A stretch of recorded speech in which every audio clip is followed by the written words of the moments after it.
Hello and welcome to another episode of Beer Man's No Bull Beer Reviews. Today I have another beer from Fonta, Flora Brewing Company out of Morganton, North Carolina. This beer is called Rind.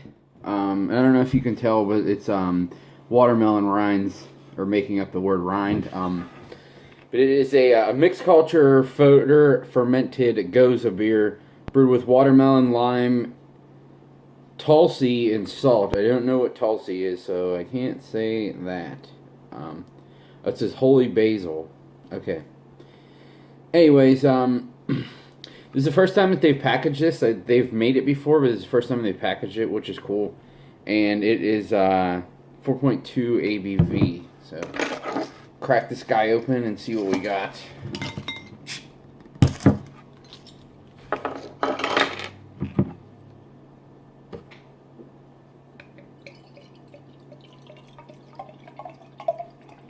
It's been pretty awesome. Fonta Flora's been pumping out so many different beers. It's amazing.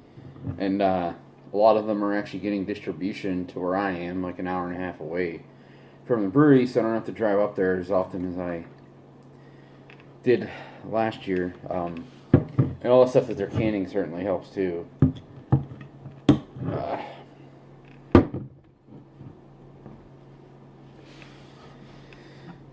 So as you can see, it pours a cloudy, I would say straw color. I mean, it's pretty light with it almost looks like pear juice, really, with a small white head that dissipated pretty quickly.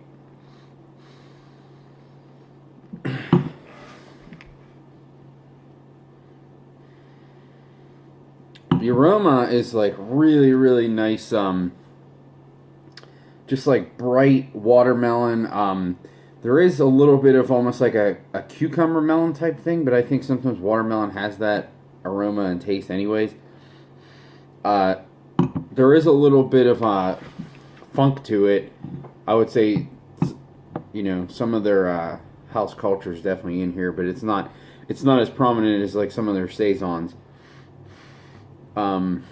And it just smells like it's going to be super bright and refreshing, which I'm so looking forward to.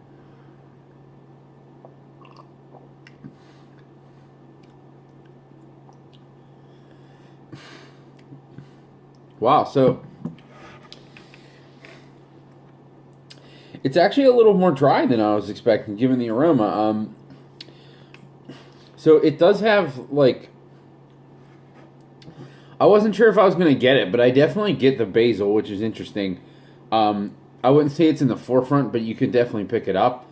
I know just from watching different shows and stuff about like mixing cocktails that if people make drinks with watermelon juice, they throw lime in it because it makes the watermelon pop, and that's definitely kind of what's going on in here.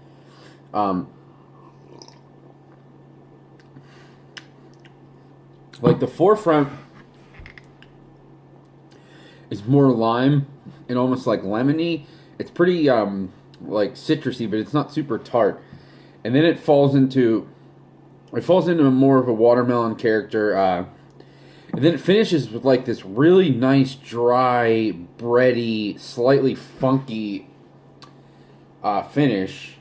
Because when you taste it up front, it really comes off as it's going to be this long-lasting, like tart, watermelon-y beer, but it's really not. You get that watermelon mid-palate after like the citrusy character at the front, but then it drops off into like a really nice bready, not Brett, but bready, Bready, like funky dry finish. This is really, really unique. There's several different layers of flavor going on here, and I think that's one of the things I really like about Fonta Flora's stuff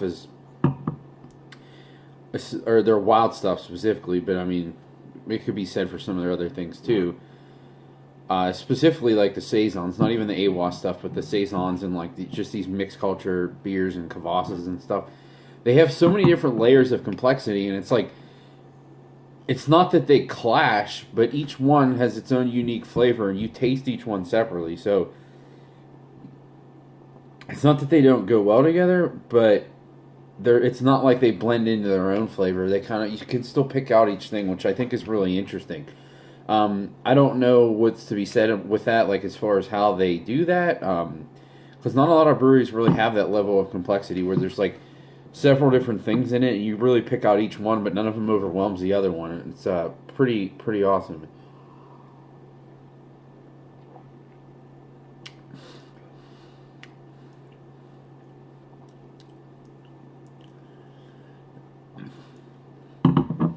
This is some wild stuff. And I don't mean wild in like funky wild, even though it is a little funky, but it's just, it's really unique. I have never had a beer that was really, that had these different flavors going on all at the same time. Because the watermelon is absolutely so so fresh. Like, not that it's like a huge flavor, but it's just so fresh tasting. Like, it's not even remotely artificial at all, which I would never expect it to be from these guys anyways. And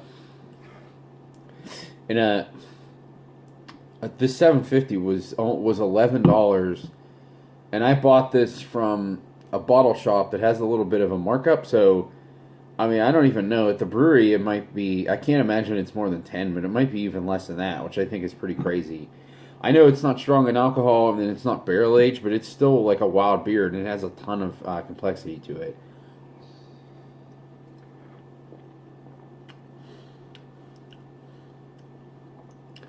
So, if it hasn't been obvious by my descriptions, as I'm housing this glass, this is absolutely a buy for me. I'm glad that I bought this one bottle because I'm going to Fonta, Flora tomorrow for their 5th anniversary to get some Rhythm Rug and Meemaw bottles. I'm probably going to buy at least one more bottle of this because it's really good stuff. And they also just did a mixed culture kvass with second runnings of Rhythm Rug, second use strawberry. So I'm really excited to review that too. I'll be doing that probably my next video or two. So, but yeah, that's all I got on this one. Like I said, this is definitely a buy.